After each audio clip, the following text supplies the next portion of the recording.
She has to be the GOAT. Martina Navratilova just won Wimbledon for the 9th time, and the crowd goes wild. Martina, you won Wimbledon 9 times, the US Open 4 times, the Australian 3 times. You even won Roland Garros twice.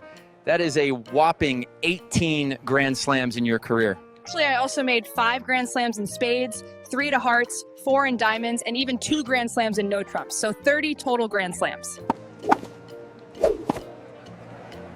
And I still have never bid a Grand Slam in no trumps. Hey guys, welcome to today's lesson. We have a lot to cover, so I need your full attention. Why is it always about you, huh? You think you are the star of this show? You think we are just supporting acts here, Benny boy? Yo, Liz, what's up with that, your shawty? Chill, you acting like somebody stole your fries. Why you coming at us all wild today? Benny just made you captain of our squad. Come on now, that how you gonna treat my boy after he put you on? First, don't you ever call me shorty. Second, did you really do that, Ben? Yes, Liz, you are now the captain of Team Phoenix. Ben was going to surprise you in today's video. Well, if Team Phoenix is gonna win the Ivy League championship, we better get our acts together sometime soon. Ben, you know I love you. Team Phoenix, Captained by Liz O'Leary. Sure sounds good. So last lesson we learned that a one no trumps bid shows a balanced hand with 12 to 14 points. But what is a balanced hand? First, some bridge terminology. A void is when you have no cards in a suit. A singleton is when you have 1 card in a suit, and a doubleton is when you have 2. and as captain, I can tell you that a hand is balanced if it has no voids, no singletons, and no more than 1 doubleton. So there are only 3 possible shapes you can have: 4, 3, 3, 3, 4, 4, 3, 2, and finally 5, 3, 3, 2. All other hands are considered unbalanced. Unbalanced hands are better and more powerful, especially in a suit contract. To illustrate that, let's look at these 2 hands. Both these hands have 12 points. But the one on the left is unbalanced, and you can see how it is more powerful. Let's practice. Look at these 4 hands. Which ones are balanced and which are not? Pause the video and think. So hand 1 is balanced. 5, 3, 3, 2, only 1 doubleton. Hand 2 has a singleton, so it is unbalanced. Hand 3 has 2 doubletons, so it is unbalanced. Hand 4 is also unbalanced for the same reason. So you can bid more with unbalanced hands and be more inclined to defend when you hold a balanced hand. Now let's discuss our bidding system. A bidding system is an agreement between you and your partner on what bids mean. Every pair can choose any system they like as long as they disclose their agreements. Some systems are natural, where bids mean what they seem to mean. Others are highly artificial and cryptic, with special meanings attached to each bid. In this series, we will teach you a natural bidding system that is very intuitive and beginner-friendly. The main aspect of the system is that we open 1 no trumps with all balanced hands with 12 to 14 points. That will be the most common opening hand. With stronger balanced hands and all unbalanced hands, we open our longest suit at the 1 level. If we have 2 suits of the same length, we open the lower ranking suit if we have 4-4. With 5-5 or higher, we open the higher ranking suit. Our mission during the auction is twofold. First, we need to determine whether we have enough for game between us. And second, we need to find a major fit. A fit is a total of 8 cards in a suit between the 2 hands. We need 8 cards in a suit because that leaves only 5 cards in the suit for our opponents. So if we name this suit as trumps, we'll be able to draw opponents' trumps and control the hand. But if we only have 7 cards, then our opponents will have 6, and we may struggle controlling the hand, making it less beneficial for us to name the suit as trumps. So let's say our partner opened with 1 of a major. That promises 4 or more cards in the major. Now, if we have 4 of that major, we have to support him. When we support, we have to show our point range, so your partner can judge whether we belonged in game. So a support to the 2 level shows 5 to 9 points. Support to the 3 level shows 10 to 12 points. With stronger hands, we bid 2 no trumps. That is an artificial bid saying we have a fit and we have at least a game. All right, less talking, more playing. It is board 2. I am the dealer, north-south are vulnerable. Balanced hand with 10 points. We need 12 to open, so I pass. I got a nice hand. It is balanced 4-3-3-3, but I got 15 points. Opening 1 no trump shows 12 to 14 points. I am too good for that. I have to open my longest suit, so 1 spade. 4 lousy points. Looks like it's going to be their hand. I pass. Aha! We found a major fit. Partner promised 4 spades, and I have 4 myself. So we have at least 8 between us. Now the question is whether we have game or not. If Marcus has a minimum opening hand of 12, and we add up my 11 points, that is only 23. Too short of what we need. So I have to show my 10 to 12 range and bid 3 spades and leave it up to partner. Now Marcus can judge if we have enough for game. Nothing to say, I pass. So Benny Boy supported my spade showing 10 to 12 points. This is called an invitation to game. And with my 15 points, we can get to the magical 25 number. So I can bid 4 spades. With 3 passes, the auction has concluded with 4 spades by South, your lead partner. The Queen Jack 9 in hearts gives me a broken sequence headed by 2 honors. This is the best and safest lead. It does not give away anything, and we may be able to trap the king and dummy if partner has the ace. I will lead the queen. This promises the jack and denies the king. Good luck, partner. You can do it. Thank you, Benny boy. Okay, time to plan the hand. We are in a suit contract, so we count our losers. 2 in hearts, 1 in diamonds, and 2 in clubs, and none in trumps. That is 5 losers, and I can only afford 3. The diamond loser I will rough and dummy, so that reduces my losers to 4. Now let's look at the heart position. 4 in dummy and 3 in my hand. Defenders have 6 hearts between them. We also know from the lead that Muhammad has the jack and that Liz has the king. Boy, that 10 of hearts in dummy is going to be the difference maker. Let's duck this one. Ducking means playing low and intentionally losing a trick. Play the 4, please. He ducked? I know the king is with Liz, otherwise Marcus would have won the trick. Is he enticing me to play another heart? I am not going to fall for this trap. Diamond? There is no future there with the singleton and dummy. Should I switch to a club? No, it may give away a trick if we open the suit. Not an easy decision. A trump return is safe.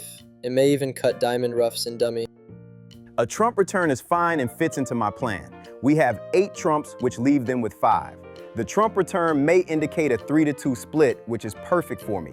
I will win it in my hand. I want to keep the jack of spade as an entry to dummy if I needed one. Now I will unblock the diamond.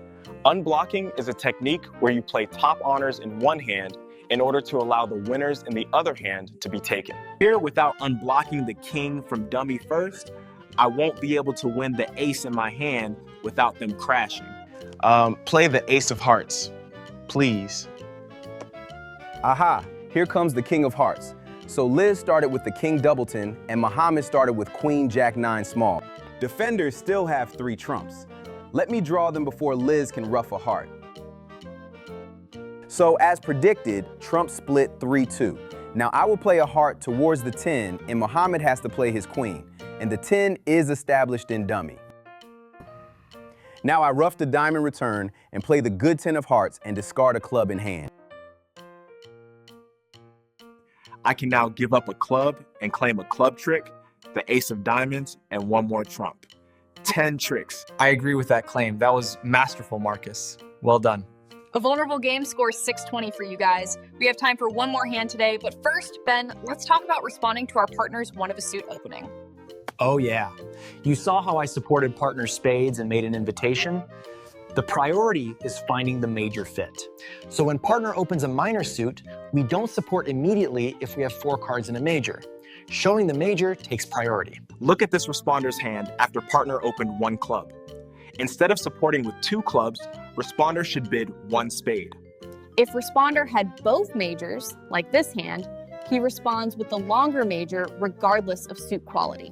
And if both majors are the same length, then we show the lower ranking suit if 4-4 and higher ranking suit if 5-5 or longer. If responder has a minor and a major that he can show at the 1 level, then he shows the minor only if he has 10 or more points, as he is certain to bid again and show his major. So if you are weak, just show the major and make your partner's life easy, like in this hand. Next lesson will tell you about 1 no trump and 2 level responses, but now let's play board 3.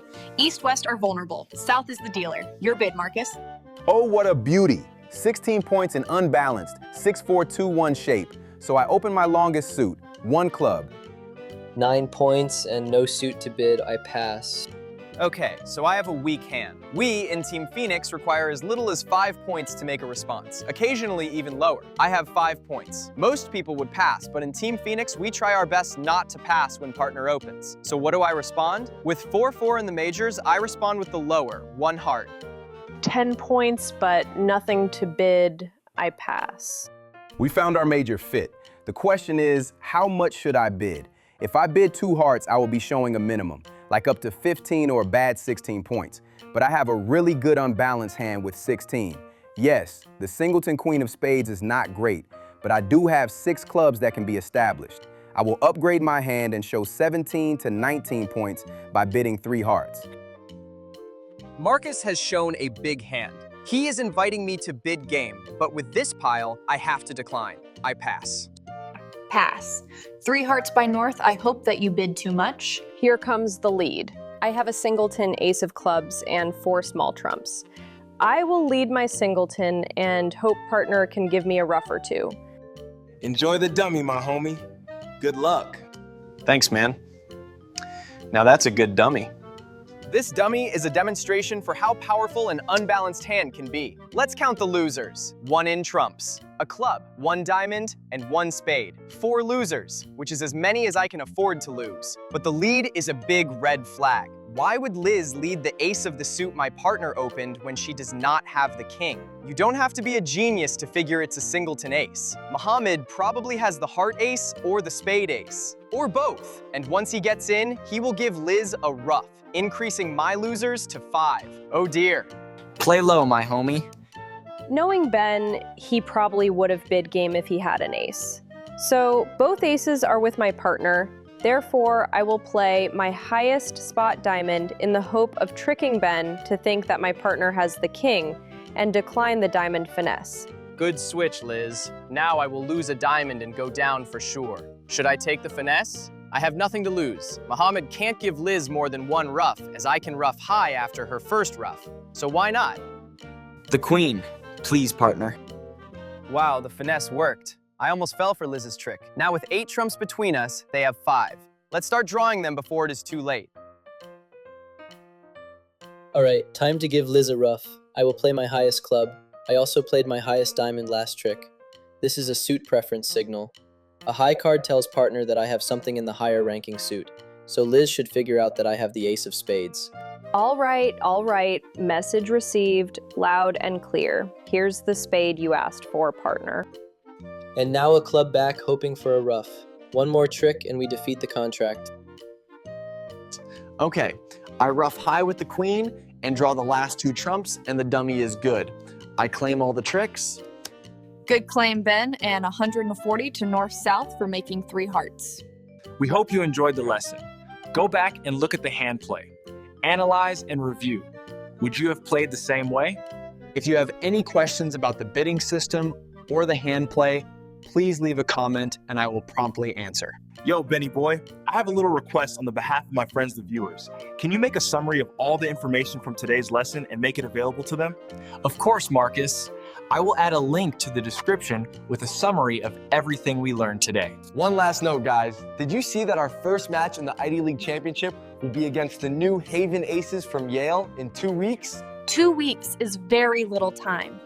We need to practice every day, boys. Aye, Captain, I suppose. And until next lesson, bye.